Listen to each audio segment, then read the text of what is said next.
நாம வெற்றி வாய்ப்பை இழந்துட்டோம். இன்னும் சொல்லணும்னா, இன்றைக்கு நம்ம ஆட்சியை இழக்கல, நம்முடைய தயவுல தான் ஆட்சி நடந்துகிட்டு இருக்கு. என்னன்னு புரியும் உங்களுக்கு. அதனால அந்த விவரத்துக்கெல்லாம் நான் போக விரும்பல.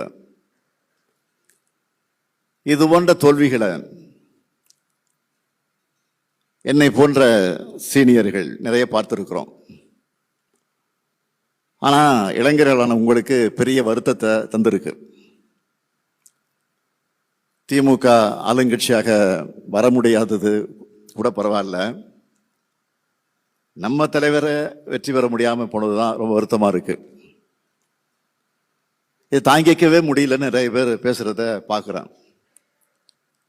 உங்க அன்பை நான் புரிஞ்சுக்கிறேன். தேர்தலில் வெற்றி தோல்வி சகஜம். ஆனா என்னைக்குமே தனி மனிதர்களை விட இந்த இயக்கம் தான் பெருசு. தனிப்பட்ட என்னோட தோல்வியை விட கழகத்தோட தோல்விக்கு தான் நீங்க வருத்தப்படணும். நான் அதுக்கு தான் வருத்தப்படுறேன். நானே தோத்திருந்து கழகம் ஜெயிச்சிருந்தா நான் மகிழ்ச்சியாக தான் அடைஞ்சிருப்பேன். இனி தனி நபர்களை விட கொள்கைய லட்சியத்தை முன்னிறுத்து இயங்கக்கூடிய இயக்கம் இந்த இயக்கம்.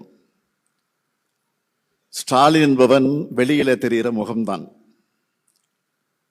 இதோட இதயமும் நனமும் ரத்த ஓட்டமும் தொண்டர்கள் தான்.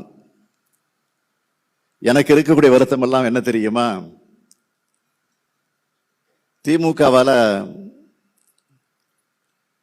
2 முறை தொடர்ந்து வென்று ஆட்சி பொறுப்பேற்று முதலமைச்சராக முடியாதுன்னு சொல்றதை இந்த முறை மாத்தி காட்ட வேண்டும் என்று நான் கடுமையா உழைச்சேன்.